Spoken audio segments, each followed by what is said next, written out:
E aí, pessoal, tudo bem? Esse é o Desvendando o Inexplicável. Agora eu quero que você pare um instante e pense em uma coisa bem séria.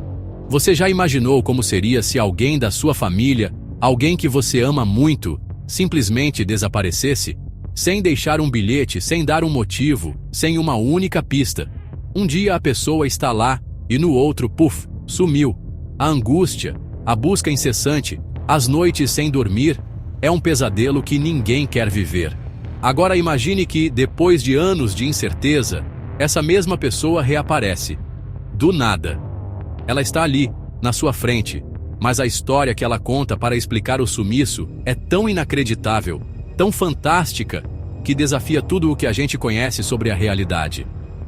Soa como um roteiro de filme de ficção científica, não é? Pois é, mas isso não é ficção. Aconteceu de verdade, e não foi só uma vez. Hoje nós vamos mergulhar de cabeça em 3 casos reais, documentados, de pessoas que desapareceram misteriosamente e voltaram com explicações que deixaram todo mundo de cabelo em pé. São histórias que a ciência não consegue explicar, que a lógica não alcança. Então, se acomoda aí na cadeira, prepara a sua mente, porque juntos vamos explorar esses mistérios que parecem ter vazado de outra dimensão. Nossa primeira história começa em fevereiro de 1978, nas margens do Lago Michigan, nos Estados Unidos. O protagonista é Steven Kubacki, um estudante universitário de 23 anos, cheio de vida e apaixonado por esqui cross-country. Em um dia frio, porém ensolarado, ele decidiu fazer o que mais gostava: explorar uma trilha congelada perto do lago. Ele se despediu dos amigos, disse que voltaria em breve, mas as horas passaram e Steven não voltou. A preocupação virou pânico. Equipes de busca foram acionadas e encontraram algo perturbador. Seus esquis e sua mochila abandonados na neve, perto de um conjunto de pegadas que levavam até a beira do lago congelado e simplesmente paravam.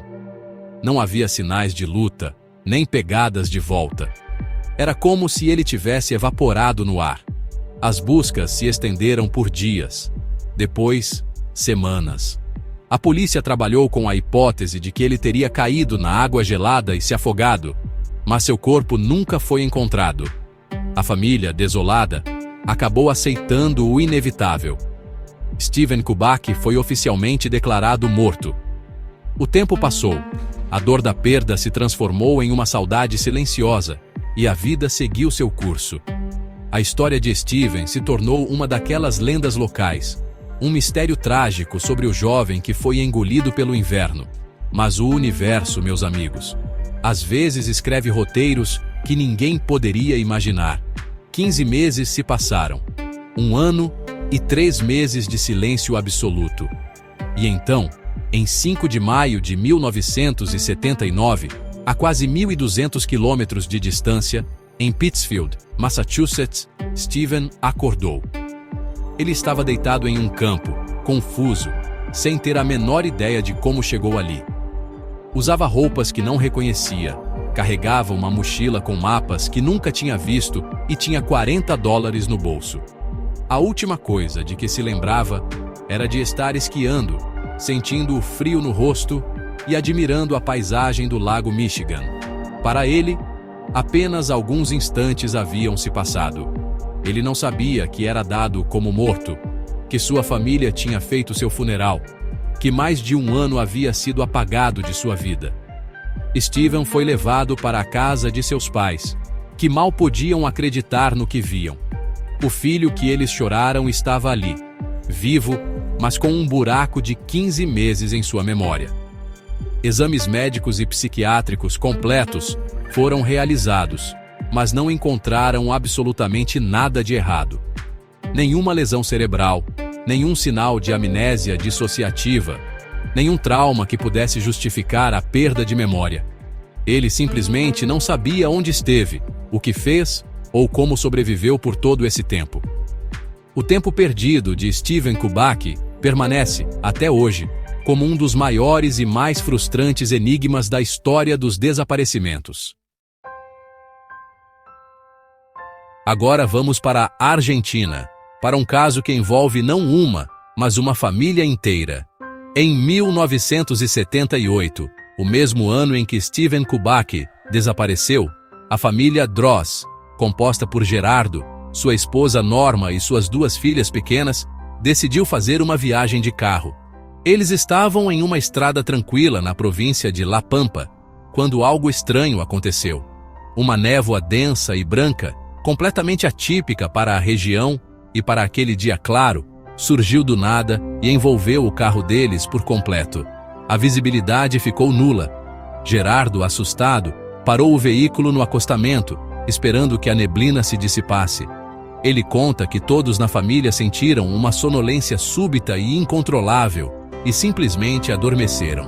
A próxima coisa de que se lembram é de acordar, mas eles não estavam mais na estrada em La Pampa. Estavam no mesmo carro, na mesma estrada, mas o cenário era diferente. O sol estava em uma posição diferente e havia um silêncio estranho no ar. Eles se sentiam bem, sem nenhum sinal de que algo tivesse acontecido, apenas um pouco desorientados. Pensando que tinham apenas tirado um cochilo rápido, Gerardo ligou o carro e continuou a viagem até a cidade mais próxima para se localizar. Foi aí que o mundo deles virou de cabeça para baixo. Ao chegar na cidade e começar a ver as coisas, algo estava errado. Os carros pareciam diferentes, as roupas das pessoas, os cartazes, tudo parecia futurista. Ao parar em um posto de gasolina e conversar com um frentista, o choque foi brutal. Gerardo perguntou que dia era e o homem respondeu com a data. O ano não era mais 1978, era 1982. 4 anos inteiros haviam se passado enquanto eles dormiam naquela névoa misteriosa. A família Droz tinha sido dada como desaparecida. Buscas foram feitas, a polícia investigou, mas eles simplesmente sumiram da face da terra, junto com o carro. E agora, 4 anos depois, eles estavam de volta, sem ter envelhecido um único dia, usando as mesmas roupas da época do desaparecimento e com o carro em perfeitas condições, como se tivesse acabado de sair da concessionária. A história, obviamente, causou um alvoroço. A família foi submetida a inúmeros exames e interrogatórios. Médicos, psicólogos e até parapsicólogos investigaram o caso. Ninguém encontrou qualquer sinal de fraude, doença mental ou trauma. As filhas, que eram crianças na época, confirmaram a história do pai sobre a névoa e o sono repentino. Eles não tinham memórias do que aconteceu nos 4 anos perdidos. Para eles, o tempo não passou. É um caso que desafia a lógica. Uma abdução? Uma fenda no tempo? Como uma família inteira pode desaparecer por 4 anos e reaparecer sem nenhuma explicação plausível? O mistério da família Droz continua a ecoar pelas estradas da Argentina. Nosso último caso nos leva para a Espanha, e é talvez o mais bizarro de todos. Em 1968, Luiz Guerra, um homem comum, estava dirigindo seu carro e se aproximava de um túnel nos arredores de sua cidade. Ele entrou no túnel, como fazia tantas outras vezes. Só que dessa vez, ele não saiu do outro lado. O carro dele foi encontrado abandonado dentro do túnel, com a porta aberta e o motor ainda quente. As chaves estavam na ignição. Dentro do carro, seus pertences pessoais, carteira, documentos, tudo estava lá, menos Luiz. A polícia investigou, mas não havia sinais de crime nem de luta. As câmeras do túnel, ainda primitivas na época, não mostraram nada em comum. Luiz Guerra simplesmente desapareceu dentro de um túnel de algumas centenas de metros. As buscas foram inúteis. A família ficou sem respostas. Os anos se passaram e o caso de Luiz Guerra esfriou, tornando-se mais uma estatística nos arquivos de pessoas desaparecidas. A vida continuou. O mundo mudou. A tecnologia avançou. 25 anos se passaram. Em 1993, um homem desorientado foi encontrado vagando perto da saída do mesmo túnel onde Luiz havia desaparecido. Ele estava confuso, perguntando que ano era. E suas roupas estavam completamente fora de moda, pareciam saídas diretamente dos anos 60. Quando a polícia o identificou, o queixo de todos caiu. Era Luiz Guerra. O mais chocante não era apenas o fato de ele ter voltado depois de 25 anos, mas sua aparência. Ele não tinha envelhecido um dia sequer. Tinha exatamente a mesma aparência do dia em que desapareceu, como se o tempo tivesse congelado para ele. Quando questionado, Luiz contou uma história inacreditável. Ele disse que, ao entrar no túnel, viu uma luz muito forte e, de repente, se viu em um lugar estranho, uma espécie de sala branca, cercado por seres que ele não soube descrever, mas que não pareciam humanos. Ele disse que eles se comunicaram com ele sem usar palavras, e que a sensação era de que ele tinha ficado lá por apenas algumas horas. A história de Luiz Guerra virou notícia. Ele deu algumas entrevistas, sempre parecendo genuinamente confuso e chocado com o mundo de 1993. Ele não entendia a tecnologia, os carros novos, a sociedade. Para ele, ele tinha acabado de sair de 1968. Os céticos tentaram encontrar explicações lógicas, como um surto psicótico ou uma fraude muito bem elaborada, mas nada se encaixava. E então, o mistério ficou ainda maior. Algumas semanas depois de reaparecer e contar sua história, Luiz Guerra desapareceu novamente, e desta vez, para sempre. Ninguém nunca mais o viu. Será que ele voltou para o lugar de onde veio? O homem do túnel levou seu segredo com ele. Steven Kubacki, a família Droz, Luiz Guerra. Essas histórias parecem saídas de um livro de ficção científica ou de uma lenda urbana contada ao redor da fogueira, não é mesmo? Mas a parte mais assustadora é que elas não são. Existem registros oficiais, investigações policiais, nomes, datas, testemunhas. São pessoas reais, com famílias reais, que viveram pesadelos que a maioria de nós só vê em filmes. E até hoje, décadas depois, seus casos permanecem sem uma explicação que satisfaça a nossa compreensão da realidade.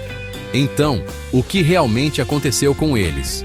Seria possível uma viagem no tempo acidental, um pulo para o futuro que deixou suas mentes para trás? Ou talvez uma falha na Matrix, um glitch na nossa realidade que os tirou e os devolveu em lugares e tempos diferentes? Poderiam existir dimensões paralelas, portais que se abrem e se fecham aleatoriamente, levando pessoas para outros lugares? Ou a explicação é algo tão além da nossa capacidade de entendimento que nem sequer temos palavras para descrever?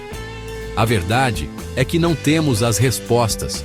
E é isso que torna tudo tão fascinante e, ao mesmo tempo, aterrorizante. E agora eu quero saber de você. Você acredita nessas histórias? Acha que há algo de sobrenatural nelas? Ou você tem alguma teoria mais lógica para explicar esses desaparecimentos? Deixa aqui nos comentários. Eu quero muito ler a sua opinião. E se você curte esses mergulhos em mistérios bizarros, não se esqueça de se inscrever no canal e ativar o sininho, porque por aqui a gente nunca sabe o que vai aparecer. E pode ter certeza, o mistério nunca tira férias.